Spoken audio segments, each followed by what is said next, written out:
I didn't find out right away. That part matters more than people think, because if I'd been home when it happened, if I'd heard the machinery, the diesel engines, the metal biting into soil, I probably would have reacted the way anyone would. I would have rushed outside. I would have started asking questions that turned into arguments. Maybe I would have demanded answers from people who didn't actually have any authority to give them, but none of that happened. What happened instead was silence. I came back late that afternoon, parked in the driveway like I always did, and for a few seconds everything looked normal. The house was still. The trees behind it were still. Birds were still moving low through the brush. The air smelled the same way it always had after a warm day. And then I noticed something that didn't fit. It wasn't dramatic at first glance.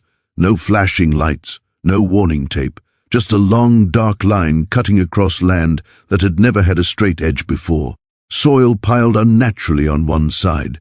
Fresh clay exposed underneath layers that hadn't seen daylight in decades. A trench, 6 feet wide, clean cut, purposeful, not erosion, not a fallen tree, not water damage. This was planned. I stood there longer than most people would have. I didn't step closer right away. I didn't touch anything. I just looked at it, trying to understand not how it happened, but why someone thought it was okay. Because that's the part people miss. The physical damage is obvious. What's harder to grasp is the mindset behind it. Someone had made a decision. Someone had authorized equipment, workers, time, and money. Someone had pointed at land they didn't own and said, "Do it." And they were confident enough to do it while I was gone. That confidence is what caught my attention first. I walked the length of the trench slowly. It ran straight through an area that had never needed drainage, never flooded, never caused problems. In fact, it existed for the opposite reason, to absorb water, to slow it down, to protect everything around it. The soil told a story if you knew how to read it. Layers that should have stayed sealed were broken open. Roots that had taken years to establish were severed cleanly. Water was already beginning to pool in places it never had before because the natural flow had been disrupted. This wasn't maintenance. It was interference.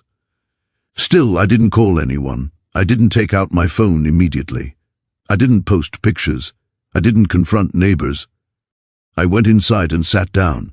That pause, those few quiet minutes, ended up being the most important decision I made the entire time this was happening. Because outrage feels productive, but it's loud, and loud moments don't always leave room for leverage. I replayed the last few weeks in my head, the comments I'd heard in passing, the looks, the vague language about improvements and standards. Nothing explicit, nothing written, just assumptions floating in the air, unchallenged. I realized then that whoever ordered this hadn't expected resistance. They hadn't expected documentation. They hadn't expected someone who would wait before reacting. So I went back outside, but differently this time. I took photographs, but not the dramatic kind. No zoomed-in damage shots meant to shock.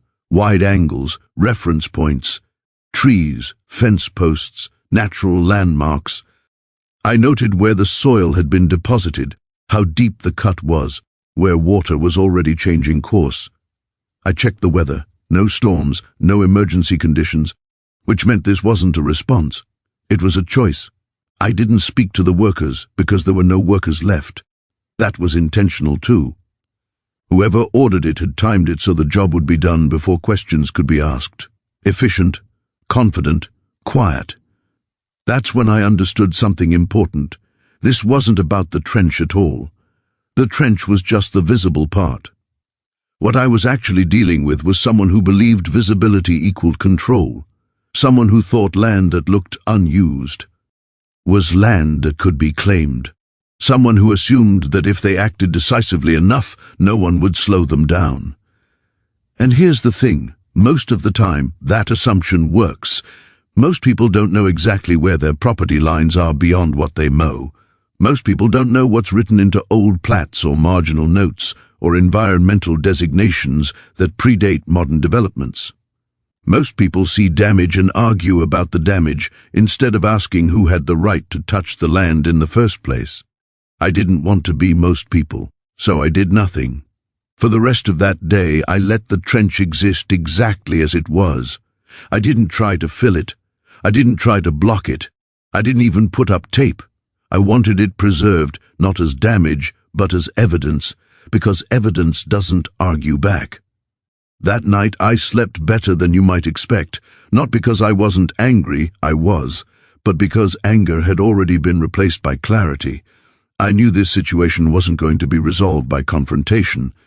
It was going to be resolved by understanding the system better than the person who thought they could bypass it. The next morning, I walked the trench again. The light was different. Morning sun revealed textures I hadn't seen before. Moisture patterns, soil collapse along the edges, subtle changes that only show up with time. And time was already working in my favor.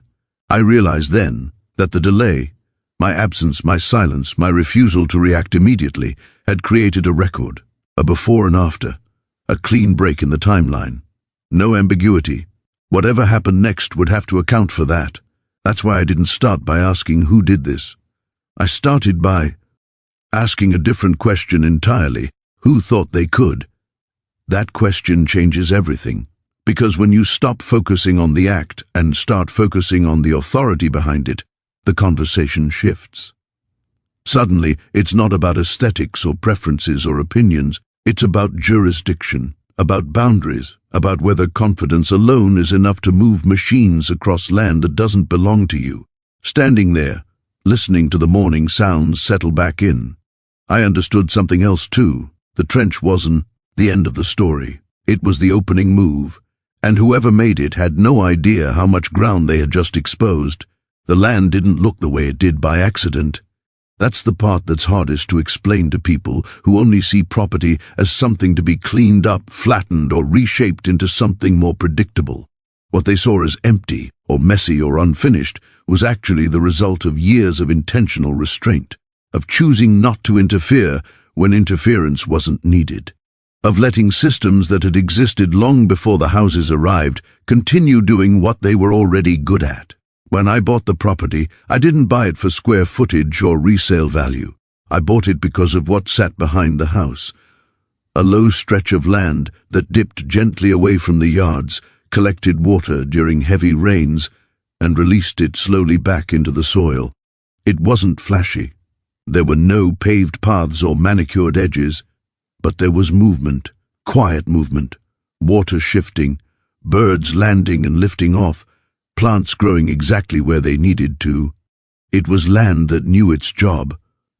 Long before the subdivision existed, that area had functioned as a natural buffer. Rainwater didn't rush downhill toward foundations or streets. It slowed down, spread out, sank in. During storms, while other neighborhoods dealt with pooling water and overwhelmed drains, this area absorbed the excess without anyone noticing, which is exactly why it worked. People don't tend to value things that don't announce themselves. Over time, I learned the patterns. Which sections held water longest after rain, where the soil stayed cool even during summer heat, where birds nested year after year, returning to the same stands of vegetation as if nothing around them had changed. I learned when to leave things alone and when small, careful interventions made sense. Clearing invasive species, reinforcing native growth, protecting root systems that stabilized the soil. I never advertised it. I never put up signs. I didn't need to. The land wasn't there to make a statement. It was there to function, and it did that for everyone, not just me. During heavy storms, water that might have flooded neighboring yards instead spread into the low ground and disappeared. When heat waves rolled through, the temperature behind the houses dropped noticeably because of the moisture held in the soil and the shade from established trees. Even insects behaved differently there. Fewer mosquitoes than people expected because the ecosystem supported predators that kept populations balanced. It was quiet infrastructure, the kind no one budgets for because it already exists. When new families moved in, they didn't always know why their basements stayed dry or why the air felt different at the edge of their yards. They just knew the neighborhood felt calm, than others they'd looked at. More settled, more breathable. That wasn't coincidence. It was the land doing what it had always done. I protected it long before anyone complained about it because protection wasn't something that suddenly became necessary. It was something that had always been implied. You don't buy a place like that and then pretend it's something else. You don't move next to a system that works and decide it needs to be fixed just because it doesn't match a visual preference. But that's exactly how conflicts like this start. Someone looks at land and asks what it could be instead of understanding what it already is. To them, it was space, potential, a problem to solve. To me, it was a solution that didn't require supervision. I never tried to turn it into a showcase. No decorative bridges, no trimmed edges, because the moment you start forcing uniformity onto something organic, you weaken it.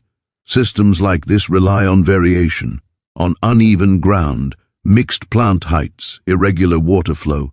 Clean lines are comforting to people, but nature doesn't work that way. And neither does flood control.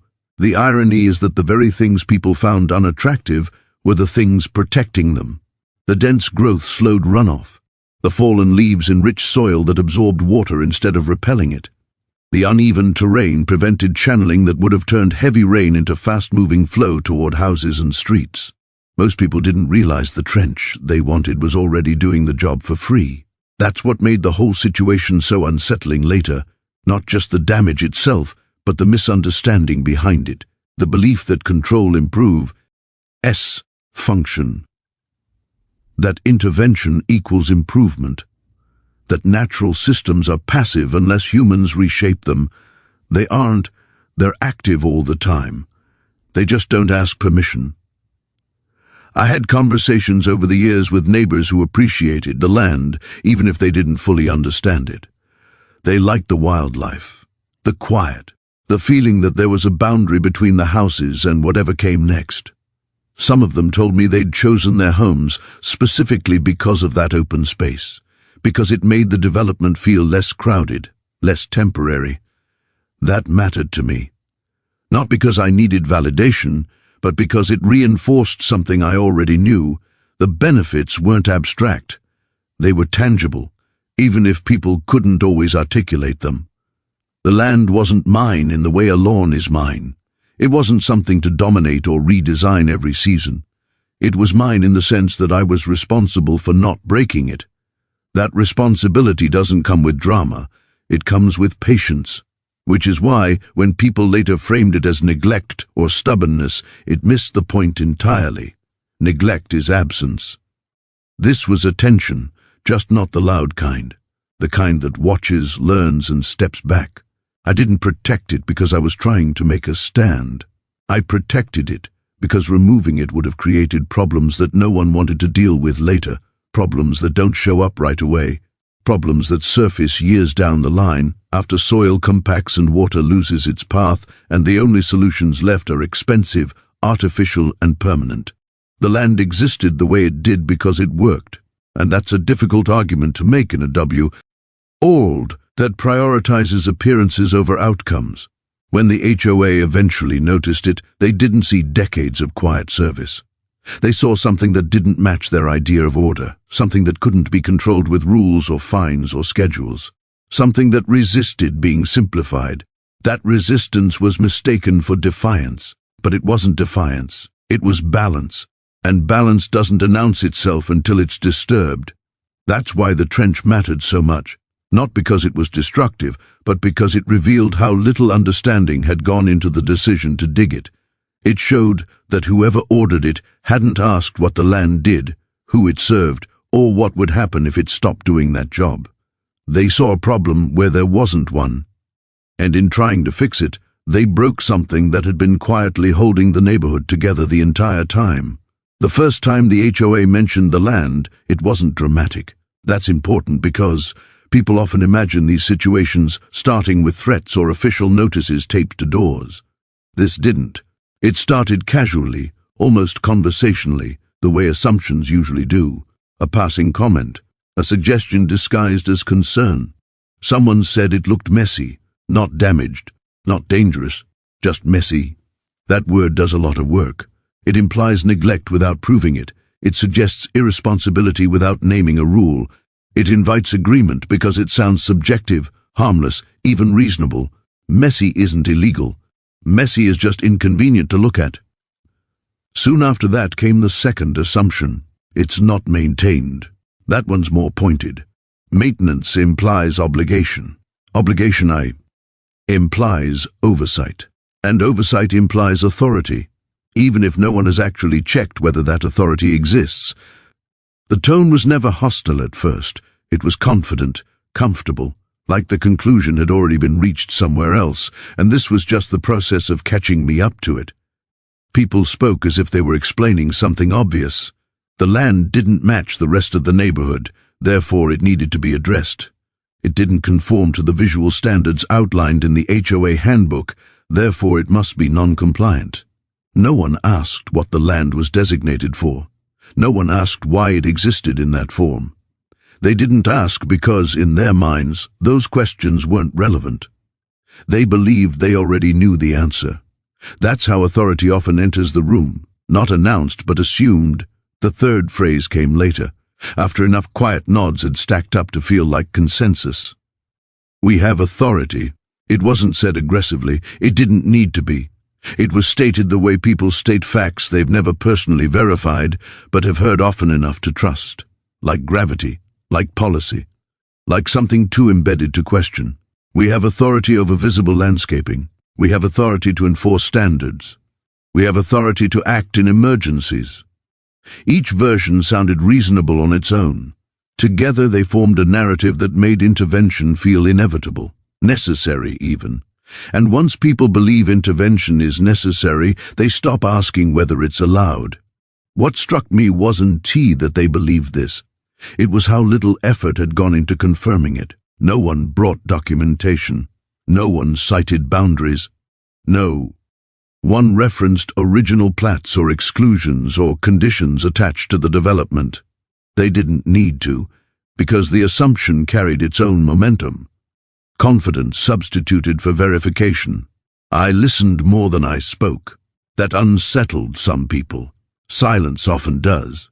It doesn't provide resistance they can push against. It doesn't validate the story they're telling themselves. Instead, it creates a gap where doubt can creep in. But doubt didn't creep in right away. Instead, the language shifted, from concern to impatience, from suggestions to expectations. The land became a problem that needed solving, not because it caused harm, but because it refused to conform. I was told it affected property values. That's a powerful phrase too. It implies collective harm, even if no one can quantify it. It frames personal preference as community interest. Once something is framed that way, opposition starts to sound selfish. I was told people had complained, not who, not how many, just that they existed somewhere, unseen but influential, enough to justify action. Then came the idea of emergency. Emergency is another word that bypasses process. It creates urgency where there may be none. It allows people to act first and explain later, if at all. Emergencies don't wait for approvals or paperwork. They require decisiveness. Except emergencies still have definitions, and that definition was never discussed. No flooding was occurring. No damage had been reported. No inspections had flagged the area as hazardous. But the word lingered, doing its work quietly, reshaping perception. I noticed how often we was used. We think, we believe, we've decided, we have authority. We didn't agree. We didn't vote. We didn't verify. Those verbs were absent. The story being told didn't include uncertainty. It didn't include alternatives. It didn't include the possibility that the land existed outside the HOA's reach. That possibility was inconvenient, so it was ignored. At no point did anyone ask to see my deed. At no point did they reference the original development conditions. No one asked why the area had been left as it was when the neighborhood was built. Those answers existed, but they weren't sought, because seeking them would have slowed things down. And slowing things down would have required admitting they didn't already know. The confidence was striking, not arrogance, certainty, the kind that comes from repetition, not proof, from having authority work in your favor often enough that you stop distinguishing between what you can do and what you assume you're allowed to do. That's a dangerous place to stand. I could feel the pressure building, even before anything official happened. Not overt pressure, social pressure. The sense that resistance would be framed as uncooperative, that patience would be interpreted as defiance, that silence would be read as guilt. And still I didn't correct them. Not yet. Because the moment you correct an assumption, you reveal what you know. And sometimes it's better to let people act on what they don't. They were already treating the land as if it belonged to their jurisdiction, already discussing timelines, already framing outcomes, already comfortable enough to talk about changes instead of permissions. That comfort told me everything I needed to know. They weren't planning to ask. The were planning to proceed. And the most telling part wasn't the words they used, it was the words they never used. They never said if we're allowed, if this applies, if the land is included, if we need approval. Those conditional phrases didn't exist in the conversation. The future was spoken about as settled, inevitable. When people talk like that, it's because they believe the foundation under their authority is solid, even when they've never looked at it. I remember standing there during one of those conversations, looking past the people speaking and toward the land itself, watching how still it was, how unchanged, how indifferent to the assumptions being placed on it. Land doesn't care who claims authority over it. It responds to physics, water, roots, time. The systems that govern it don't shift just because someone writes a rule or makes a declaration. That contrast, the certainty of the HOA versus the quiet consistency of the land, was impossible to ignore. One was built on confidence, the other on function. And confidence, I knew, is fragile when it hasn't been tested. I didn't argue, I didn't escalate, I didn't threaten. I let them continue believing they were in control because I wanted to see how far that belief would carry them. What happens when someone assumes control over something they never verified? That question stayed with me, even as the conversations ended and the pressure lingered. It wasn't rhetorical, it was practical. The answer wasn't going to come from a debate, it was going to come from what they did next, and whether their confidence could survive contact with reality. I came back later than usual that day, north. About the drive home felt different. Same turns, same stretch of road, same quiet slowdown as I entered the neighborhood. There was no warning in the air that something had changed, no noise, no commotion. If anything, it was calmer than normal. That calm is what made the moment land so hard. I pulled into the driveway, shut off the engine and sat there for a few seconds, the way people do when they're transitioning from one part of the day to another. I wasn't thinking about the HOA. I wasn't replaying conversations. I was already mentally moving on to whatever came next. Then I stepped out of the car. At first I didn't even see it. The angle mattered. The way the light hit the ground mattered. The human brain is good at preserving expectations, and mine still expected the land to be the way it had always been.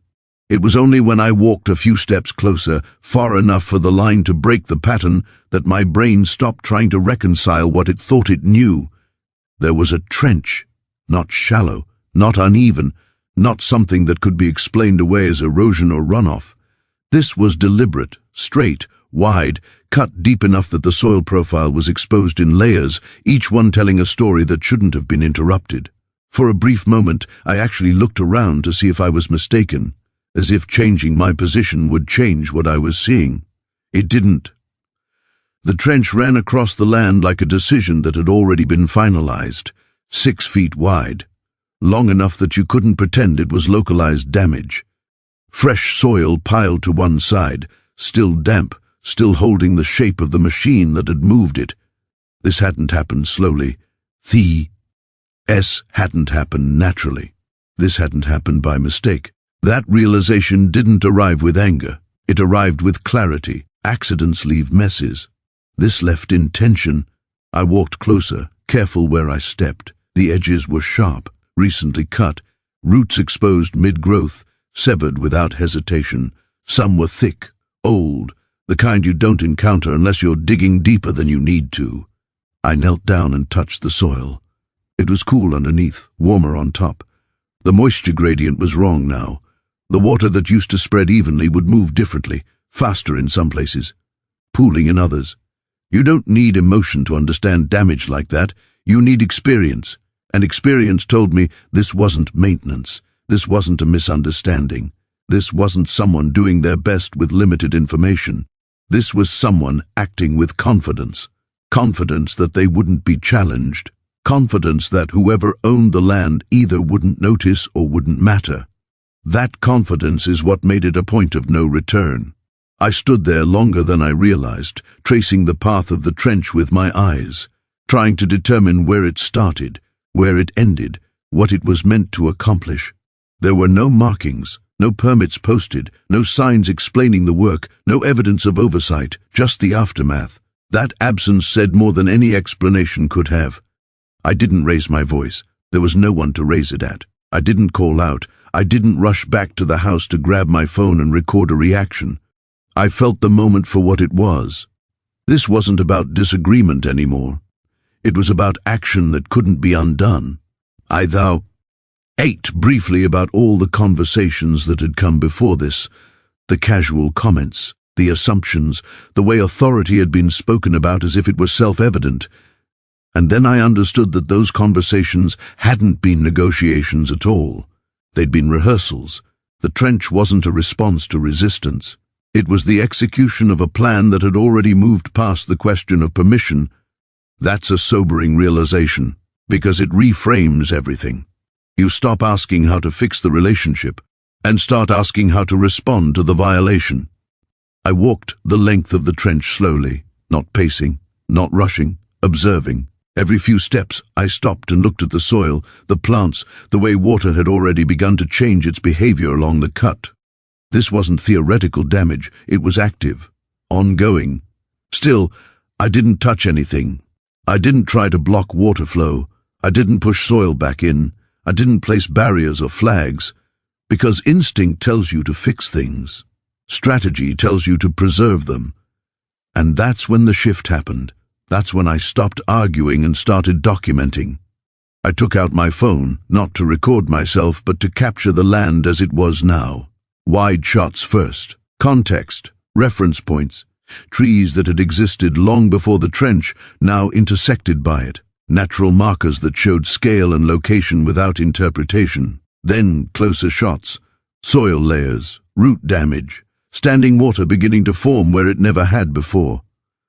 I noted the time, the weather, the absence of any emergency conditions. Documentation isn't dramatic, it's methodical. It requires you to slow down even when your instincts are telling you to speed up. And slowing down gave me distance. Distance from anger, distance from confrontation, distance from mistakes. As I documented, the emotional weight settled into something else, moral clarity, not outrage, not panic, just certainty, certainty that this crossed a line, certainty that this wasn't going to be resolved by conversation, certainty that whoever ordered this believed they were protected by something they hadn't verified. I remember thinking how easy it would have been to miss this if I'd come home later, how easily the soil would have dried, how the edges would have softened, how ambiguity would have crept in. Timing matters, and so does restraint. By the time I finished documenting, the sun was lower. Shadows stretched across the trench, emphasizing its depth, making it impossible to ignore. I went inside then, not to cool off, but to organize what I'd captured. Dates, times, locations, backups. Because once something like this happens, the story begins to move quickly, and the version that survives is the one supported by evidence. That night, I didn't replay arguments in my head. I replayed details, measurements, sequences, gaps. The trench had done more than damage land. It had clarified roles. There was no longer a misunderstanding between neighbors or a dispute over standards. There was a documented intrusion onto land that didn't belong to the people who altered it, and that distinction changes everything. From that moment on, I wasn't trying to convince anyone of anything. I wasn't trying to negotiate or persuade or defend. I was preparing to let the facts speak. Because once a trench like that exists, the question isn't who's upset. The question is who thought they had the right, and whether that belief can survive what comes next. Once the trench existed, there was no rush. That sounds counterintuitive, but urgency is usually a sign that someone feels exposed. I didn't feel exposed. I felt focused, because now there was something solid to respond to, something physical, measurable, undeniable. And the way to deal with something like that isn't to raise your voice. It's to lower it and start reading. I didn't begin with accusations or emails. I began with paper, old paper. The kind that predates committees, boards, and handbooks. The kind that doesn't care who's currently in charge.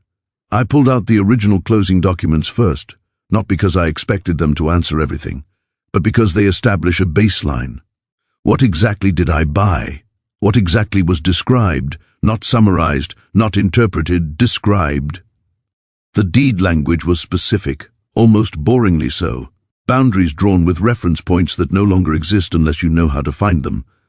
Measurements that don't align neatly with modern fences or landscaping. Language that feels excessive until you realize it was written to survive time, not convenience. At first glance, nothing jumped out. That was fine. Deeds rarely announce their significance. They whisper it. So I moved backward. County records, subdivision filings, original plats from when the development was approved. Not the glossy maps used in marketing brochures, but the technical drawings, creases still visible, notes scribbled by hands that expected someone, someday, to need to know exactly why a line was drawn where it was. Those plats took longer to interpret. They weren't designed for casual reading. They assumed a level of patience most people don't have anymore. Layers of information stacked in ways that only make sense if you slow down enough to see how they relate. That's where the first answer emerged. The land behind my house wasn't treated the same way as the rest of the lots. It wasn't incidental. It wasn't leftover space. It was designated differently. Set apart, not as an amenity, but as a condition, a buffer, something that had to exist in order for everything else to be approved, that raised a question the HOA had never asked: if the land was required for the development to exist, who actually had authority over it?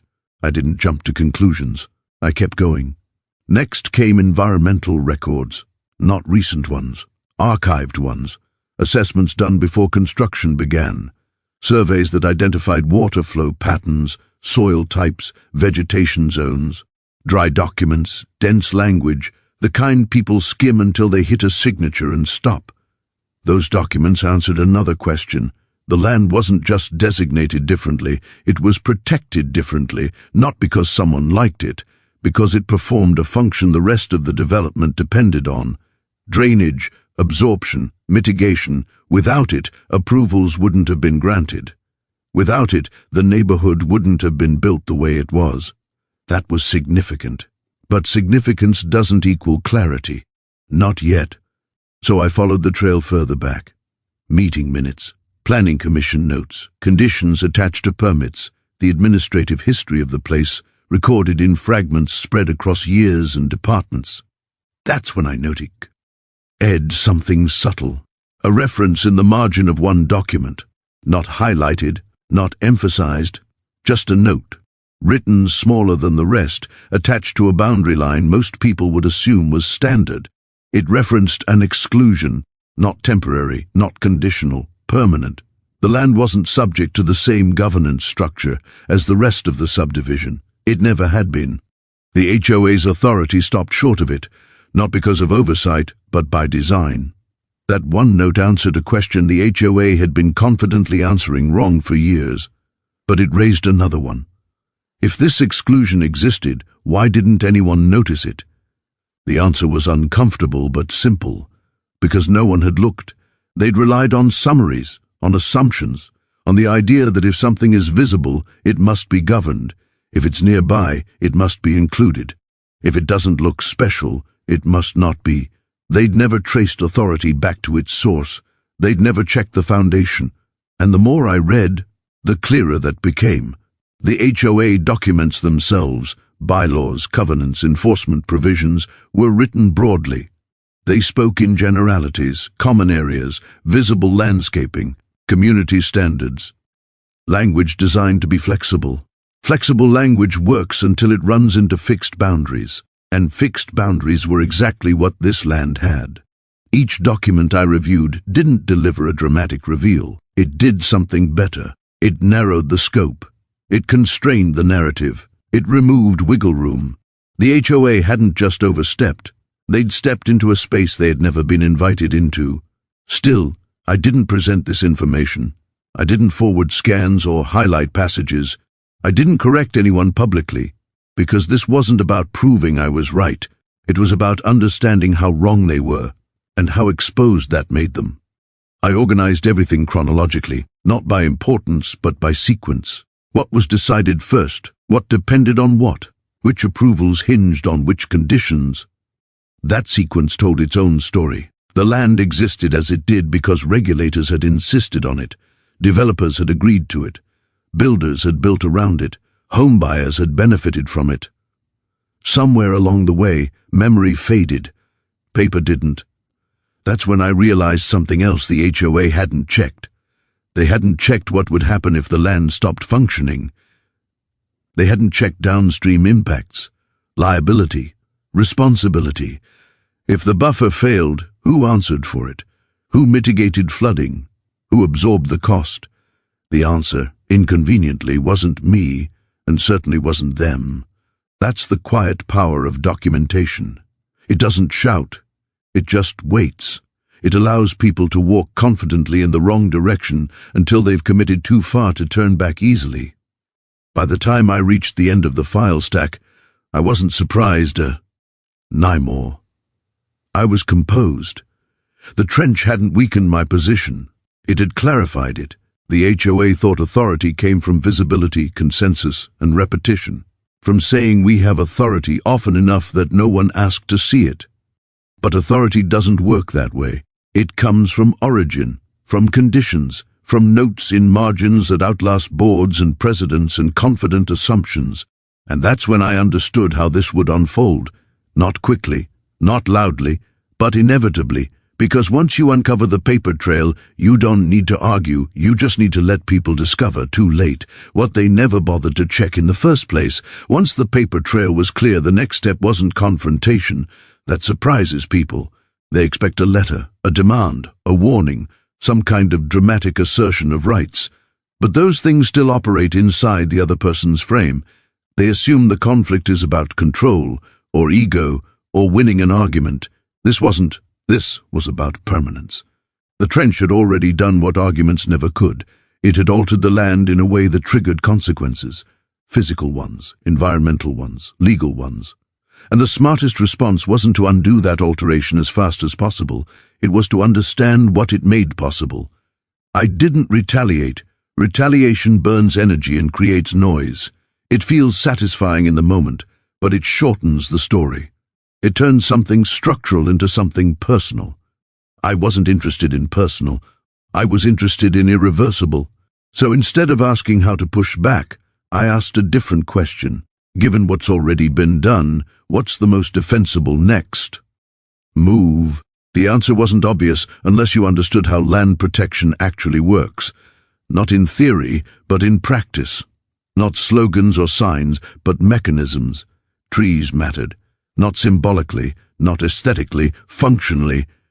Trees are anchors. Their roots don't just hold soil, they define systems. They change how water moves, how sediment settles, how land is classified and evaluated. Certain species do this more aggressively than others. They establish jurisdictional markers without announcing themselves. They make land harder to redefine later. That's what people miss. Planting trees isn't landscaping, it's commitment. And commitment, once established, attracts protection. The trench had exposed soil layers that hadn't been visible in decades. It had altered hydrology. It had unintentionally confirmed the very characteristics that made the land special in the first place. Saturation patterns, root structures, water retention behavior. In trying to fix the land, they had documented its function for me. All I had to do was respond in kind. So I didn't rush out with shovels and volunteers. I didn't make a show of it. I planned. I selected species deliberately. native trees that thrive in saturated soils, species known not just to survive, but to accelerate wetland recovery. Trees whose presence changes how land is categorized, not by opinion, but by observable behavior over time. These weren't decorative choices, they were structural ones. Each tree would deepen root networks, slow runoff, stabilize disturbed soil. Each planting would reinforce the argument the paper trail had already made. This land isn't incidental, it's essential. I planted Methodica. Lee. Spacing mattered. Location mattered. Proximity to water flow mattered. I didn't cluster them for visual impact. I placed them where they would do the most work quietly. As I worked, something unexpected happened. The sense of violation faded, not because the damage didn't matter, but because the response transformed it. The trench stopped being an insult and started becoming evidence. A before and after line that marked when neglect turned into stewardship with intent. People assume restoration is passive. It isn't, it's strategic. Each tree represented a decision not just to recover, but to lock in function, to make future interference more costly, more complex, more visible. You can argue about aesthetics, you can debate standards, you can't easily argue with established systems that are already working. That's when the reversal became obvious. They thought the trench weakened my position. It actually made it permanent. Before, the land was protected by history and documentation, important but abstract to people who don't read margins or understand context. Now it was protected by action, by growth, by systems that respond poorly to disruption and very well to patience. The trees didn't announce themselves as defenses. They just did what they were supposed to do. As weeks passed, changes became noticeable. Water began pooling where it should. Flow slowed. Soil stabilized. Wildlife returned faster than people expected because it hadn't really left. It had just waited. That's how resilient systems work. The more the land healed, the harder it became to justify interference, not emotionally but practically. The cost of undoing what had been done eased with every passing day, not just financially but procedurally. Every route that took hold narrowed the range of acceptable actions. I didn't need to tell anyone what I was doing. The land explained it on its own. That's the part viewers tend to latch onto, not the conflict, but the quiet empowerment of responding intelligently instead of emotionally, of using knowledge instead of volume, of choosing restoration over retaliation and ending up stronger because of it. The trench was meant to simplify the land. The trees complicated it in exactly the right way. They turned a perceived weakness into a foundation. They shifted the conversation from should this exist to what happens if it's disturbed again. And once that shift happens, the power dynamic changes permanently, because control based on assumption collapses when it meets systems designed to last. I didn't need to win an argument. I just needed to plant something that would still be standing long after the confidence that ordered the trench had faded away. By the time everything settled, the land looked almost the same as it always had. Quiet, green, unassuming. If you drove past it, you wouldn't know anything had happened there at all. And that's kind of the point.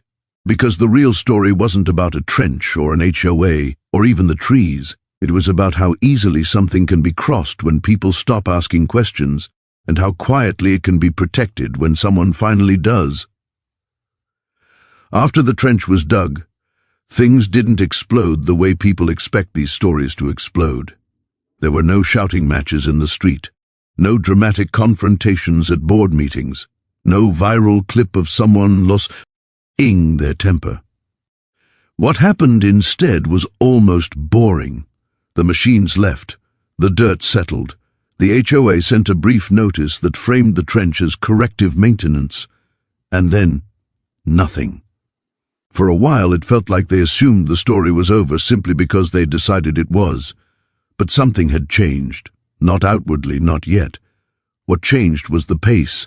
I stopped reacting and started moving slowly, intentionally. I had already documented everything by that point. The dates, the depth of the trench, the direction of the water flow after it was cut. I had photos from before, photos from during, photos from after. Not because I was angry, but because once land is altered, You don't get a second chance to prove how it used to behave. And land, unlike people, doesn't raise its voice when it's damaged. It just responds. The first thing that changed was how water moved. After the trench, it pooled where it never had before. It lingered. Not dramatically, not enough for anyone else to complain, but enough for me to notice. The soil stayed damp longer. Certain plants that had struggled before started to hold on a little better. Frogs showed up again, almost immediately, as if they'd been waiting for permission. None of this was part of a plan yet. It was observation. Letting the land show me what it wanted to be now that it had been disturbed. That's when I stopped thinking in terms of damage and started thinking in terms of designation. Because disturbance changes things. In environmental terms, it can be the difference between unused and protected. The trench had altered the hydrology just enough to qualify the area for review, not automatically, not magically, but enough that, if handled correctly, it could never be treated casually again. So I didn't rush. I brought in a local environmental consultant, not to accuse anyone, not to file a complaint, but to walk the land with me. We didn't talk about the HOA at all. We talked about soil saturation, native species, migratory patterns. We talked about how water used to move and how it moved now. At one point, he stopped, looked down at the shallow pooling near the trench, and said, almost offhandedly, "You know, this is exactly how protected wetlands start." That sentence mattered more than any argument ever could. The trees came later, not all at once, not as a statement. Each one was chosen because it belonged there. Species that thrive in damp soil, root systems that stabilize banks and slow runoff, trees that local regulations encourage rather than question. When I planted them, I didn't make a show of it. I didn't notify the HOA. I followed county guidance, filed the right notices, and let the land do the rest. And here's the thing people miss when they hear that part of the story. Planting trees wasn't retaliation. It was compliance with nature, with regulations that had existed long before the HOA did. The trench forced the land into a category the HOA didn't understand, and the trees simply made that category visible to everyone else. The first letter came weeks later, polite, curious, asking what the new landscaping was about. I responded with documentation, not emotion. Soil reports, plant lists, permit confirmations, nothing inflammatory, just facts. The second letter was shorter, the third never came. Eventually, the trench became untouchable, not because of me, but because of what it had turned into. The area was formally recognized as environmentally sensitive. Maintenance restrictions applied, heavy equipment was prohibited, alterations required oversight. What had once been dismissed as messy was now officially valuable. The HOA didn't apologize. They didn't need to. What changed was their behavior. Notices stopped. Assumptions stopped. The land was no longer spoken about casually in meetings. It was referred to carefully, if at all. Not because anyone had lost a battle, but because the rules they hadn't bothered to check were now the only rules that mattered. And standing there now, watching water move slowly through the roots of trees that weren't there a year ago, it's hard not to think about how close this came to going the other way, how easily the trench could have been widened, how quickly the land could have been drained, filled, forgotten, all because someone looked at something quiet and decided it didn't count. That's the part that sticks with me, not the trench, not the paperwork. But the realization that authority is often just confidence that hasn't been challenged yet. And that patience, real patience, backed by documentation and restraint, can change outcomes without ever raising its voice. They thought authority came from confidence. They learned it comes from paperwork. ND patience.